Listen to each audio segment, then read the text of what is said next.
un conseil à vous donner, je vous dirais, ouvrez votre cœur. Et surtout, allez à l'école du caméléon. C'est un très grand professeur. Si vous l'observez, vous verrez. Qu'est-ce que le caméléon?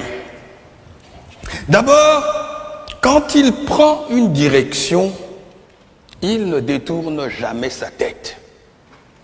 Donc, ayez toujours un objectif précis dans votre vie et que rien ne vous détourne de cet objectif.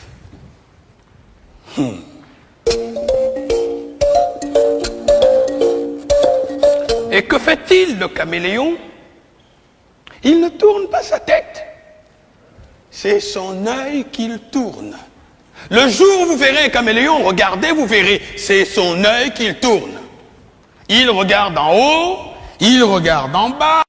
Cela veut dire, informez-vous. Ne croyez pas que vous êtes le seul existant de la Terre. Il y a toute l'ambiance autour de vous.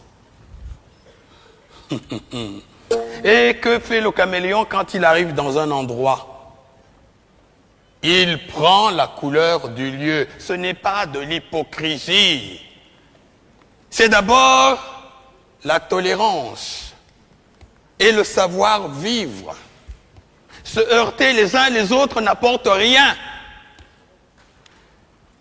Jamais on n'a rien construit dans la bagarre. La bagarre détruit. Donc, la mutuelle compréhension est un grand devoir. Il faudrait toujours chercher à comprendre notre prochain. Si nous existons, il faut admettre que lui aussi, il existe.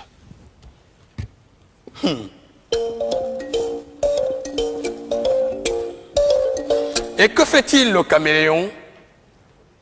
Quand il lève le pied, il se balance pour savoir si les deux pieds déjà posés ne s'enfoncent pas.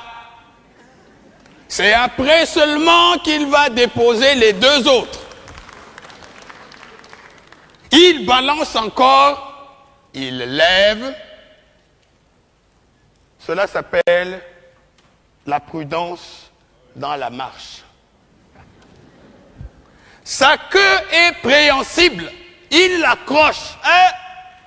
Il ne se déplace pas comme ça. Il l'accroche.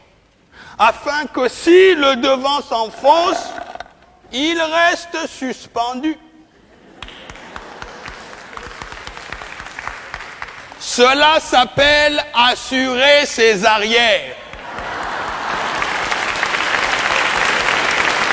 Ne soyez pas imprudents.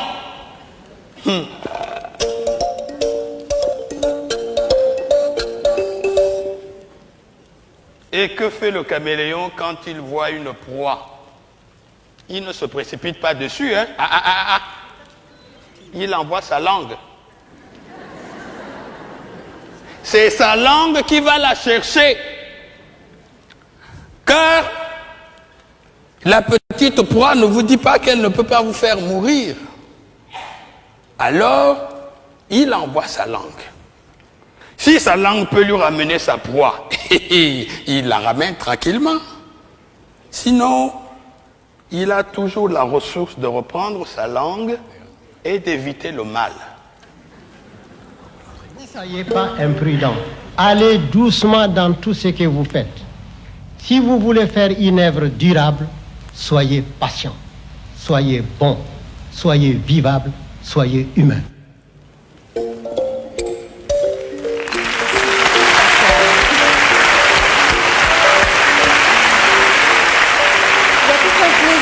Lire ce texte. Oui. C'est Amadou Ampateba, par ce texte, en tout cas moi, me fait revivre tout ce que mes parents m'ont dit autour du feu. Et c'est toute la grande philosophie qui doit normalement nous accompagner durant toute notre vie. Et c'est l'école de la parole enseignée sous le baobab. C'est comme il l'école disait, de la parole et c'est l'école de la sagesse, de la philosophie. et de la philosophie. Et vous vous définissez beaucoup aussi comme un humaniste. Mpateba le faisait aussi. Exactement. Comme Hugo. Merci. Merci.